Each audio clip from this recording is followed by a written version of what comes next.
Alrighty, my name is Denny Patterson, and I am a writer with Instinct Magazine. And today I am joined by AJ Gibson and Emile Ennis Jr., who are TV personalities, entertainment journalists, and the hosts of the popular podcast Confess Your Mess. Thank you for joining me today, guys.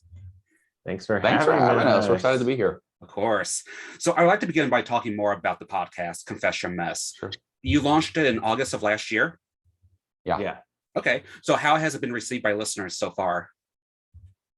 It's been wild. Yeah, I think, it's such a broad, if you don't know what the podcast is, it's Confess Your Mess, and people literally confess their mess to us. So it started on Instagram, and I asked my Instagram, I'm bored, tell me a secret. And the confessions just started coming in, and we realized that it was an outlet for people to just let things off their chest that maybe they weren't comfortable telling their friends or people around them, but they could tell a stranger. And we were like, oh, that's kind of therapeutic, and we can turn this into something. So we turned it into a podcast. Yeah, it started off as a bored Saturday night during the early pandemic. And this guy would get on, like he said, on his Instagram, and the things that people were revealing. And at that time, it was through DMs. So you could see exactly who's telling you the secrets and making these confessions, which is pretty wild. And sometimes we would get some that were so wild that we didn't feel comfortable sharing them.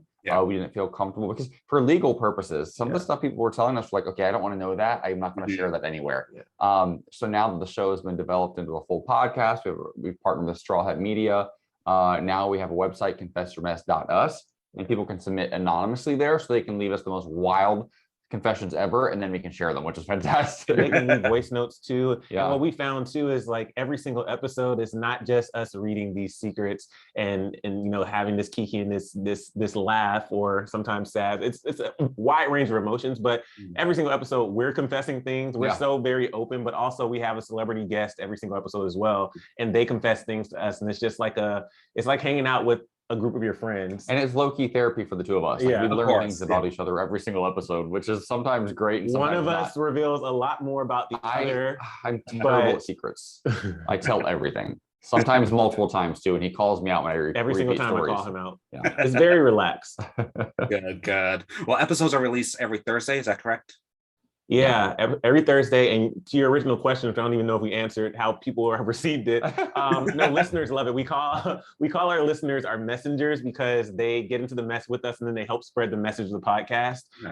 And we're at 5 stars on Apple Podcasts, and we have such a wide variety of guests. And I think that's what people love, is it's not just one type of person or one type of secret. Every single episode, you never know what you're going to get. And I think that's what keeps people coming back, because it really is something for everyone. Well, yeah, like one week we'll have like Nick Viall, who was The Bachelor, on like this super patriarchal, sort of misogynistic reality show on ABC. And he's a good friend of ours, but he represents a totally different demographic than like Isis King, who's a recent guest, and she was the first trans competitor on America's Next Top Model. So, I mean, we have such a range of guests on our show, and Jake Dupree, and they're one of our old friends who is like one of the most popular, like, non-binary burlesque dancers in the world right now. And they're just absolutely slaying it. And then we have like one week, we'll have like Laura Morano, who's a good friend of ours, who rose to fame as Allie in Austin and Allie on Disney. So the guests that we have on are sort of all over the place. And quite a few Real Housewives, because we love Real Housewives. And then we got like Robbie Anderson or Brian or Brandon Kyle Goodman, and some of these other, like,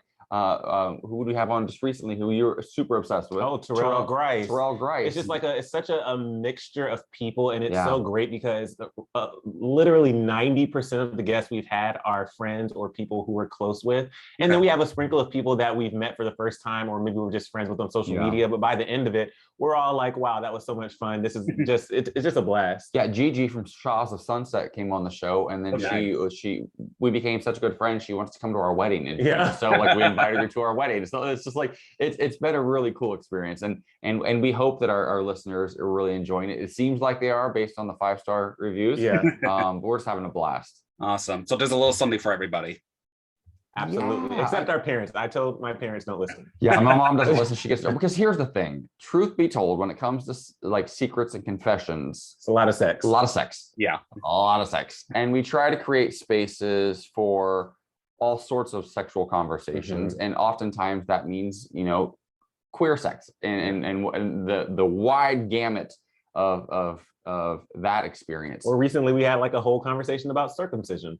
And And yeah, so, so it kind of goes there. yeah. Yeah. But these are things that people aren't talking about.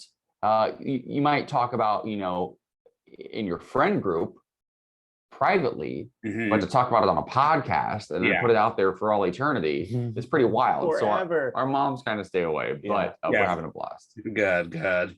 Well, you named some amazing celebrities, and you've also had like Brandon Kyle Goodman, Sarah Whittle, Frankie Grande, Michaela Gordon. Who can we expect on some future episodes? Okay. Are you allowed to say? So we'll be fully transparent. We'll tell you how the process goes, right? Okay. So again, we have so many celebrity friends and influencers, and as you have these people who all of our guests are booked and busy. Yeah. And so we literally, I could sit here and name. It's a blessing and a curse for us. I could name like 8 or 9 people in the pipeline, right? But the problem is, or not problem, the good thing is they're so busy, but sometimes the dates just don't line up. So every single week, we're like, okay, who are we gonna have this week? Sometimes we're able to tape 2 or 3 in advance, but a lot of times it's like last minute, this celebrity or this guest says, oh, I can do it this day. And it's like crunch time, we'll tape the episode on a Tuesday, and our producer, Frank, who's amazing, they literally will edit the episode and get it out so it's fresh to go on Thursday. So it really is, we've been so surprised sometimes with the quick turnaround with guests. And I wish I could tell you like specific names, but I don't want to like jinx it because well, it's interesting though, because you mentioned Brandon Kyle Goodman, who we met, or I met at least, you introduced me at our friend Lacey's birthday party this summer. And I had no idea, I did not know of Brandon's work,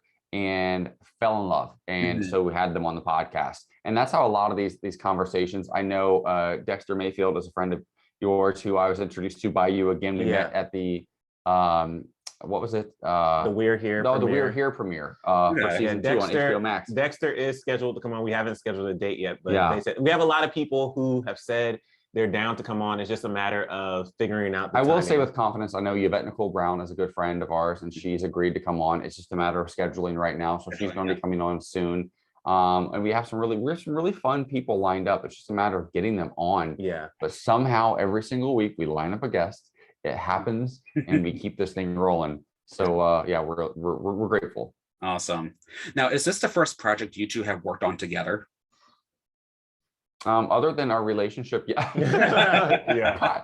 Kind of. It's actually a bit of a full circle moment, to be honest. Yeah. We actually met 9.5 years ago, hosting a podcast together. Oh, okay. And back then, it was sort of our way of learning to be in front of a camera and to speak with co-hosts. Yeah, it was before. So this was before podcasts were what they are now. This is when the podcast game was starting out, and there were a few like big heads like Adam Carolla, but it wasn't. But mostly like, we were still laughing at podcasters, like they were like. It wasn't like podcasts were a thing, but we were hosting for an after show network called AfterBuzz, and we were hosting I was the lead host of America's Got Talent after show, and then he always likes to remind people he was the lead host. That's an important feature, because the first week it was me and one other girl, and then the second week AJ joined with another girl, and so it became like a foursome. And then wait, what? We met in a foursome? We met in the foursome with 2 girls, apparently. So the first time I met AJ was on camera, which is like a beautiful moment to have. But it was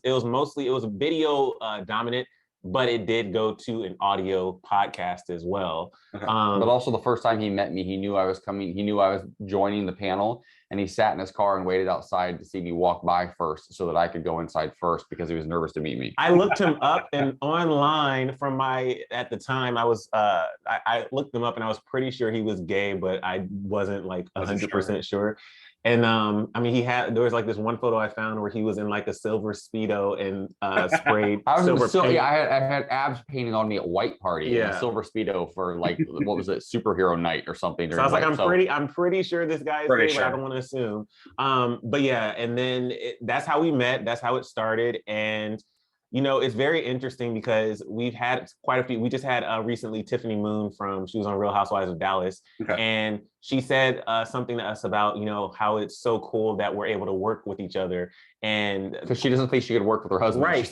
Quite a few people have brought that up and talked about like us working together and how that's such a beautiful thing. And, for us, we're both hosts and we've been in this game for a while, but we've never really had an overlap as far as our hosting projects go. And it was, I think 2021, top of 2021 was the first year that we were actually able to host together besides that initial point, and we hosted the Golden Globes pre-show together. Yeah. And I think it's just for us, we have been together for almost a decade, and we both are so, I mean, I don't want to go, oh my God, we're so good, but we are really good at what we do. And there's just this natural chemistry with us. And so we've worked really hard at it. And it's so hard to understand how to co-host with somebody that you don't necessarily have a pre-existing relationship with. You mentioned Michaela Gordon a moment ago, and she's been my best friend, you know, for years. I've known her for 15 years. And she is my co-host on The Morning Beat, which is the nation's first LGBTQ plus talk radio show ever, for Channel Q Radio out here in Los Angeles. We're in 45 cities, I believe. And the show works because she's my best friend. He's my actual best friend, but I can't tell her that because she gets really, really angry. I mean, I think we all know. But yeah, to work together has really just been really cool. And I just love him more than anybody in the world. Yeah. And so why wouldn't I want to work with him? Like, why? And I think the pandemic really showed us, you know, a lot of relationships didn't make it through the pandemic. Yeah, you know, sure. and a lot of things, whether it's, you know, depression or addiction or whatever, we all kind of go through the baggage that we all carry. For many of us, it kind of came to the surface during the pandemic, especially those early months are really, really scary, and they were very difficult for a lot of people. And it was scary for us too, but I can't imagine having experienced it with anybody other than him. And what we learned through that is like, listen, it's either going to make or break us, and it made us. And year one was our happiest year as a relationship. A lot of other stuff was terrifying, but the relationship was solid. We got engaged last year, and so it just sort of last year, 2020. Yeah, it just sort of made sense to get, you know, to go on to this next, you know, phase in our careers. Yeah, for sure. And it brought you closer together as a couple. Yeah. Absolutely. Yeah. Cool. So is there anything you want to tell us about your upcoming nuptials? So we're getting married in June. Yeah. And we're not really publicly talking about the date yet. We're just getting married in June. It's a pride wedding. And that was very specifically, it was a choice. We wanted to get married during that month. It means so much to us that, you know, we show our queer babies, you know, or wherever they are in the world, our little brothers and sisters and our allies, and also those who don't understand or don't support us, that we exist. And that not only are we queer, we are functioning, we are in a happy relationship, we happen to be interracial. There's like a lot of layers to it. And for some people, that's still sort of taboo. And it's not. It doesn't need to be. We're very, very excited about the wedding. It's been stressful for a lot of reasons, like planning a wedding during the pandemic. But also, we're getting married internationally. We're not getting married in the United States. So like that's another layer to it.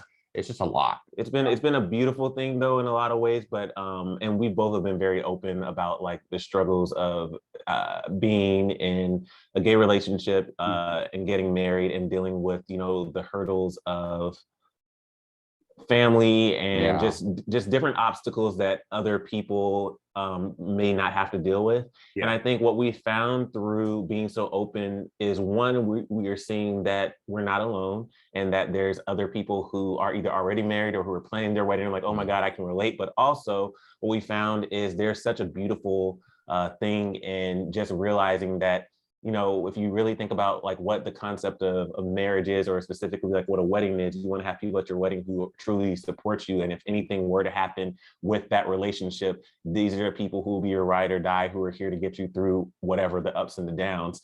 And so I think once we started to focus on that, as opposed to who opposed our marriage for whatever reasons, and just really honed in on, wow, okay, so these 20 people aren't coming because they're homophobic or whatever it is, but look at these 80 people who were like, we can't wait to celebrate your love, to spend money to leave the country to celebrate the two of you during a global pandemic. There's a lot of layers to it. It's tricky to get to the point where you've been in a relationship for 9 years, and then you're kind of forcing the conversation then. You know, certain aunts and uncles and siblings or whoever seem to be sort of supportive.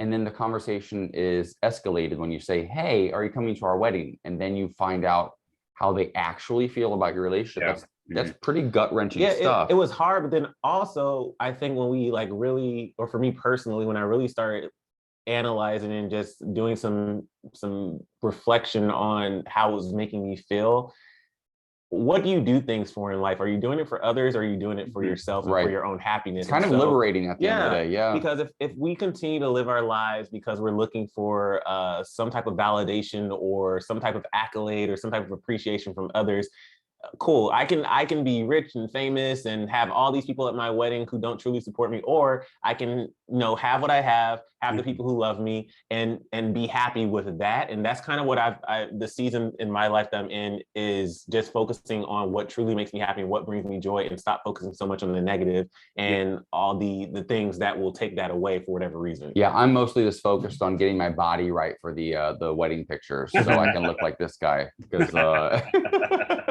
it's a tropical location and we're going to be shirtless a lot. And I am very, very far from a beach body right now, but it's you're okay. Not far. I accept it and I love myself for who I am. Always love yourself. Yes. Well, how does it feel knowing that you're considered a power couple? That's weird. Okay, so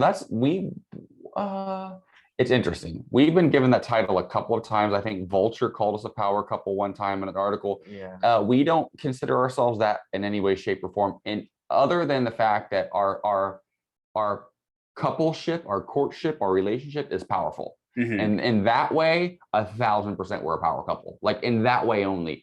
Similar to the way my parents, when we were kids, used to, I remember when we were little kids, we moved into a house that at the time seemed like a really, really nice house. And kids at school would ask us, are you guys rich? And we, by no means. Like I come from a single parent household, but I'm also from a very, very small town. And when my mom remarried, we moved into a decent sized house for the first time in my life, right? And our parents always said, your response to them is, you're rich with love. That's it.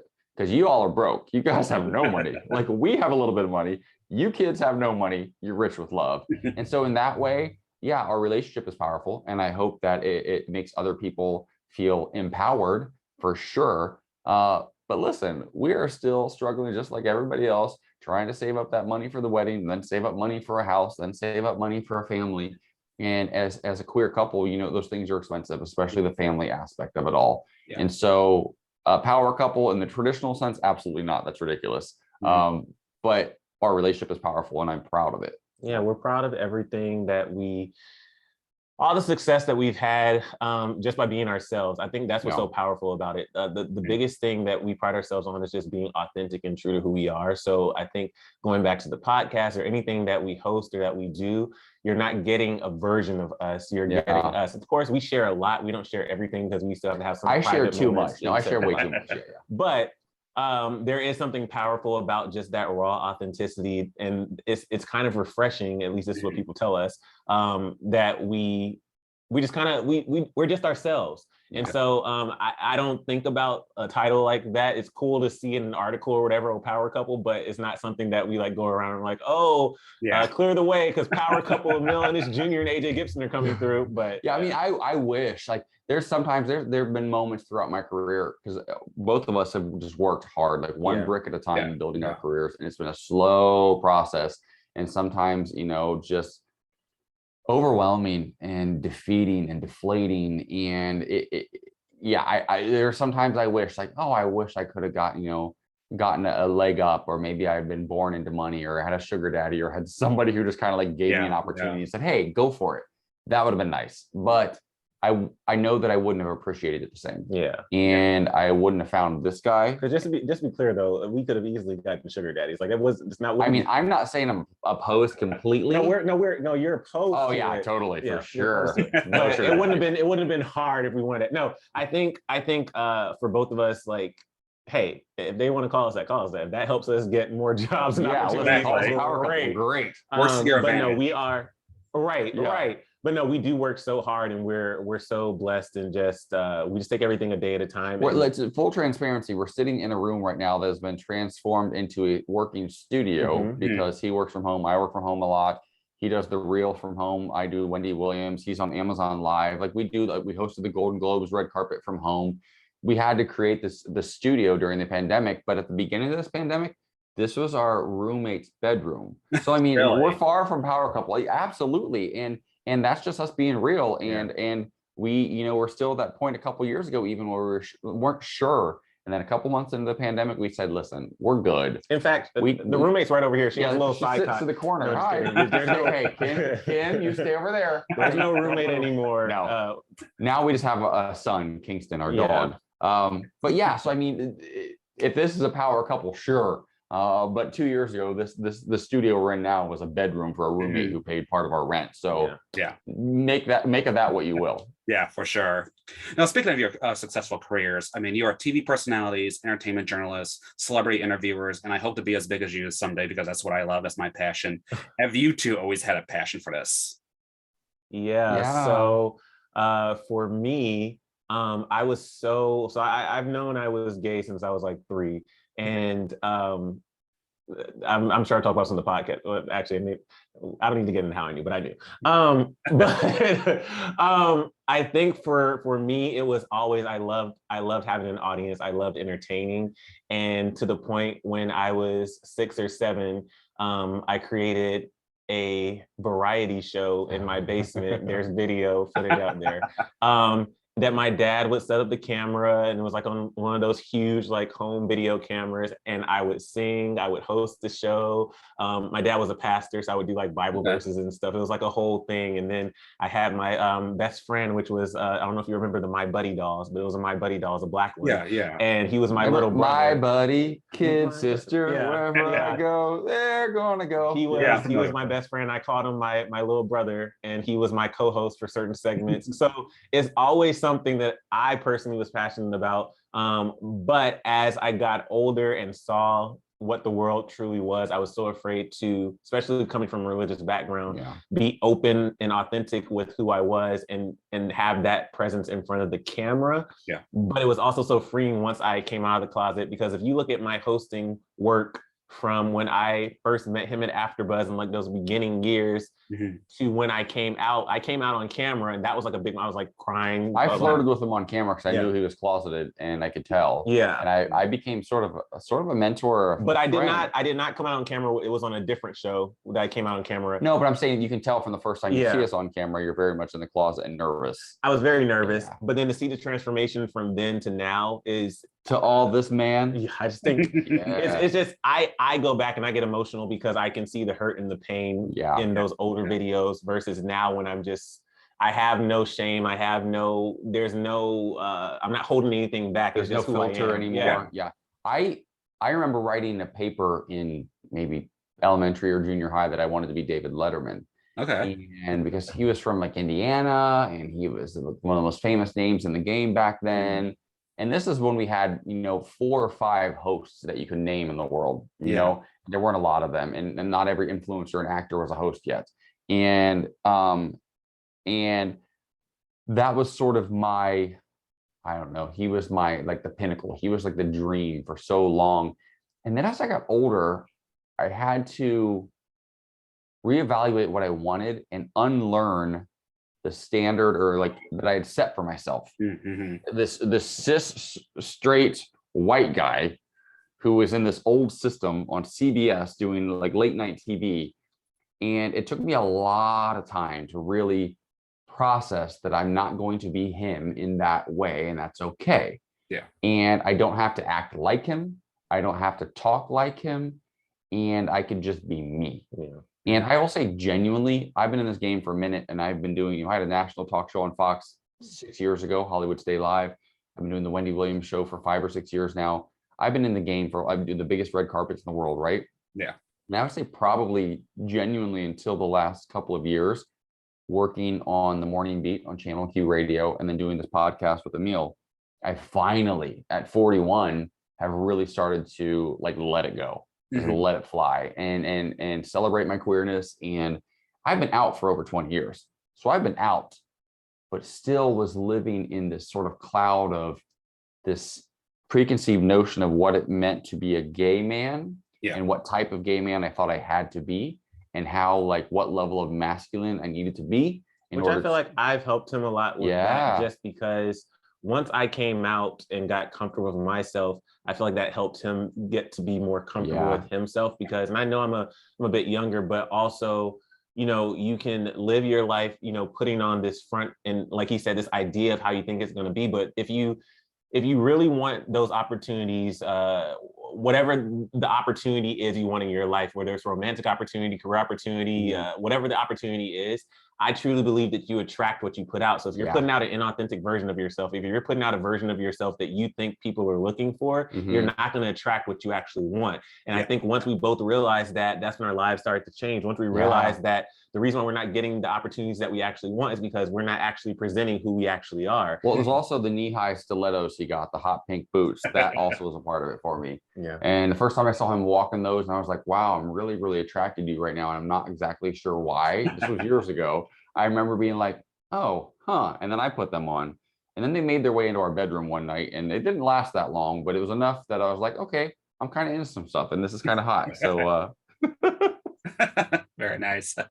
Well, I must ask. Again, telling way too much as always. I probably told that story before. Just spilling the secrets. So who has been your absolute favorite celebrity to interview? Think about everyone you have interviewed before. Who's your absolute favorite? Lady Gaga. Lady Gaga? Easily. Like, she's incredible. She's just so kind and present and just there. Yeah. Like her soul connects with yours on like a level that's just, there aren't many. First time I experienced this was many years ago. I was a guest on the red carpet of the Golden Globes before I ever was hosting, really, with Entertainment Tonight. And I remember feeling. I thought that was the Oscars. No, it was Golden Globes. Oh. And I remember the feeling, the emotion that kind of like came over my body when like certain people walked by. And I'm talking like Bono, Sting, Leonardo DiCaprio. There's a few people who have like this thing, like Will Smith, like it's just bigger than anything you can even understand or describe. And when they talk about like the X factor, the it factor, like that thing, they have it. Not every celebrity has it. Most don't actually, but a few have it in a way that's just, you can actually feel it. And for me, Lady Gaga is just right there. She's just right there. And so, and it's the ones like, I love Lady Gaga. I love Tom Hanks. He's a great interview. Like I said, Will Smith, some of my favorite interviews. And these are all names that have been in the game for a minute now, right? Yeah. And I believe that they've stayed at the level they've been at this long because they're also kind and because they're also present. Like, you can be like a flash in the pan and be a complete a-hole, but you might not have longevity. Yeah, Shia LaBeouf. But the real ones, I feel there's a kindness and a genuine curiosity about people that they have that's really, really fascinating. So Lady Gaga for sure. And also he got a really fly photo of me and Lady Gaga together that year. And we have it framed in the living room and it's so cute. Nice. Yeah. Nice. How about you? Who's yours? I've talked about this many times. Mine is Issa Rae. Yeah. And it's just the day that I interviewed her, it was a sit-down interview, and I was a server at a restaurant in West Hollywood, and I had to work that night. But in that moment, in that hour sit down with her, I was able to sit down and pick her brain and ask all these questions in front of a live audience. And I remember at the time, I was like, this is such a huge opportunity. And she has no idea that, I'm not a host full time. I have to go work at a restaurant until 1 a.m. tonight. But for me, that moment was so special. And she just had so many, it was almost as if the universe was speaking through her, because there were so many moments during that sit down. I don't want to say interview, I want to say conversation, because she said so many things where, for what I was going through in my life at the moment, I was like, this is exactly what I needed to hear. And there's still things from that conversation that I try to use in my daily life that keep me going. But I think for me, the reason why that interview, and who knows who I'll interview in the future, but the reason why the interview still holds such a special place in my heart is because it was that day and that moment at that time where I truly felt like I was on the right path and I was doing exactly what I was meant to be doing. And I remember right after, before I went to the restaurant, it was me and a few friends and AJ. We went to Buffalo Wild Wings near the Crenshaw Mall where Very the classy. event was. And I was like, have a little time to eat and maybe have a drink to celebrate or whatever. And I remember I pulled out my phone and I started crying because I saw that Issa followed me. And I was like, this is incredible, not because I care about who follows me. It was incredible because that happened after the interview / conversation we just had. Such an impact on her. I had some type of impact on her that she took the time in her busy schedule, because when she left the event, she did like meet and greet photos on stage with probably about 100 people. And then her team was like, okay, she has to literally get on the plane right now and go somewhere, whatever. So it wasn't immediately after, but when I saw that and I saw that she followed me, I was like, wow, it wasn't me asking her, hey, do you mind following me back or anything like that? Nothing desperate. It was in her spare time, she literally said, oh, I was so moved, or I felt something from that guy that I'm going to take the time to follow him back. And that just meant the world to me. I will say this, 2 things. It was a masterclass in just interviewing technique. It was beautiful to watch. I was front row, and we're at like a Macy's, by the way, for Black History Month. And he's interviewing Issa Rae, and it was the most beautiful thing I've ever seen. He's so good and so natural. And secondly, Lady Gaga does not follow me on Instagram. Maybe you had a great conversation though. I think J-Lo followed me for a while. That was fun. Great. All right. Well, what more do you hope to accomplish with your careers? Oh God, we're just at the beginning. I mean, we literally, so 2012 is when we met, and that was kind of the beginning of both of our actual hosting careers. And so if you think about that, then we've been in this for a decade, and a lot of people say it takes 10 years to like really make it. And for us, you know, we don't get in our heads, but we do have a lot of people around us who have been in this industry for a while, and we're like, wow, they're getting this opportunity, they're getting this opportunity, they're getting this opportunity, like when is ours? And then we kind of switched our mindset a few years ago, and we're like, take a look around at how quickly our lives changed just within the past 2 years. And just, if you think about that, and if you just continue to hustle, and again, going back to what I was saying earlier, where if you stop focusing on what you don't have or the opportunities that you didn't get, and just really hone in on, okay, what do I want out of life? What do I want for my future? In that regard, I don't even like to necessarily say what I want for us in the future, just because I'm enjoying the ride and the surprises that just keep coming. Awesome. That's hot. I agree. Yeah, I think that. Yeah, I mean, we have to remind ourselves sometimes, like, like that question is always like, what's coming down the pipe? What's in the future? And it's a great question. It's one that I've asked a million times, but I hate answering it because we're so grateful for all the things we have right now. I mean, I have to remind myself sometimes. You know, I host a morning radio show, a national radio show, the very first queer talk radio show in our nation's history. That's kind of cool. And I get to do that 5 days a week with my best friend. And then I get to come home with my real best friend and host this podcast that can exist in a space that creates conversations that we were not having when I was growing up. So we are doing a lot of really cool stuff right now. And I just know that we're talking to Instinct right now. That's wild. I grew up reading, this is one of the magazines I grew up reading. It was like a safe space for me, you know, as a queer, teenager and somebody in my 20s. And now here I am, we're talking to you as a couple who's preparing to get married. That's a big deal. And so we just try to celebrate, every day, live in the moment as much as we can. We're always open to new opportunities. And we've learned from enough opportunities we've been really close on that maybe didn't work out for us, but then something else even better comes right around the corner, that you can't really think about the future. You're going to be full of anxiety all the time. So we're just happy to be here right now, and whatever comes, and we're ready for the ride. Awesome. Keep it PG, AJ. Whatever comes. Fantastic. All right, guys. Well, before we wrap up, how can one stay up to date with both of you? You can find me at Emile Ennis Jr. on everything. And then the podcast is at Confess Your Mess Podcast on Instagram. And you can also find it on Facebook. And then on Twitter, it's at Confess Podcast. Yeah. You can find me on, I basically am on Instagram the most, _AJ Gibson. Because some woman in North Dakota, she has the name AJ Gibson, and she won't sell it to me because she likes to post photos of her daughter in ballet class, and she's so that's really exciting for me. But yeah, and then the website for Confess Your Mess is confessyourmessagain.us, and you can submit there. If you are a listener, thank you. If you listen to us on Apple Podcasts, 5-star reviews and writing a review would mean the world to us. Yeah. So there's that too. Okay, awesome. Well, AJ, Emile, thank you again so much for talking with me today. It was a pleasure meeting you both.